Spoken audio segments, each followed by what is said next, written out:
말씀과 기도로 세워지는 열방복음 선교회 말씀으로 시작하는 나루 2023년 8월 13일 주일 오늘의 말씀은 출애굽기 12장 21절에서 51절 주제 여호와의 밤.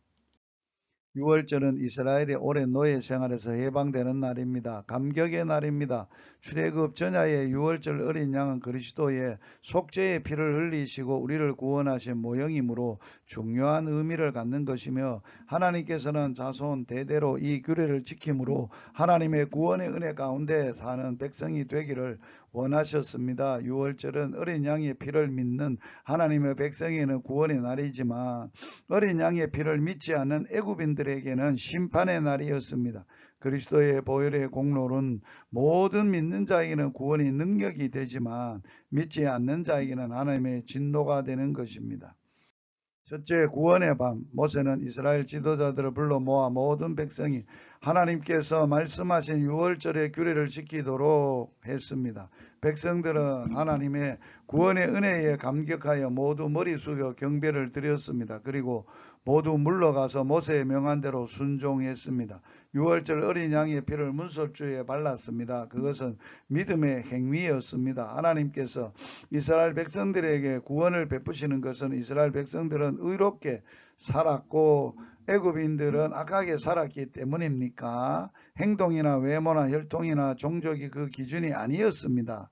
죽음의 사자는 어린 양의 피를 보고 넘어갔습니다. 기준은 어린 양의 피였습니다. 예수 그리스도는 우리가 받을 심판을 대신 희생되신 어린 양이십니다. 오직 그의 피를 믿는 자만이 구원을 받습니다. 둘째, 심판의 밤. 이스라엘의 구원의 밤이 애굽에게는 심판의 밤이었습니다.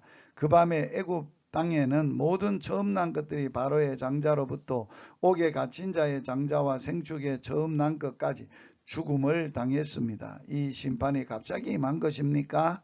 하나님께서는 이미 모세를 통해 경고하셨습니다. 지금까지 여러 차례의 재앙도 모두 예고하시고 또 그대로 실행하셨습니다. 그러나 바로와 그의 신하와 애굽 사람들은 하나님의 말씀에 귀를 기울이지 않았습니다.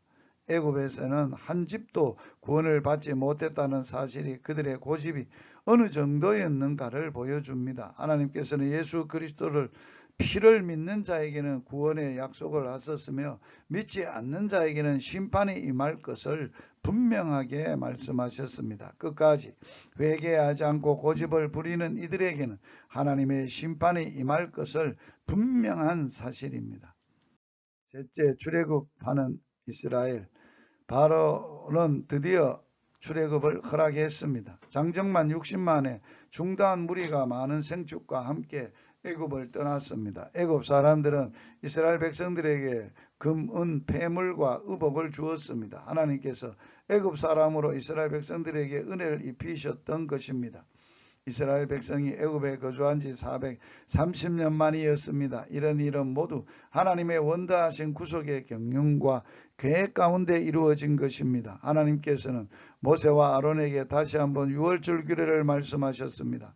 이방인들도 할례를 받으면 6월절을 지킬 수 있다고 하셨습니다. 즉 믿음으로 하나님의 말씀을 받아들이고 순종하면 이스라엘 백성이 아니어도 누구나 하나님의 백성이 됨을 보여주는 것입니다. 오늘날도 하나님의 자녀가 되는 방법은 모든 사람에게 동일한 것입니다. 그 방법은 어린 양 대신 예수 그리스도를 믿는 것입니다.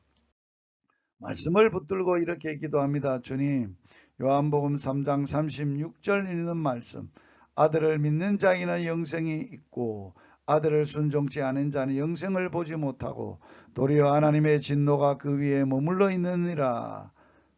오늘도 주님을 믿는 자에게 주시는 영생의 축복을 누리며 사는 복된 하루가 되게 하여 주옵소서. 예수님 이름으로 기도하며 예수님 이름으로 축복합니다.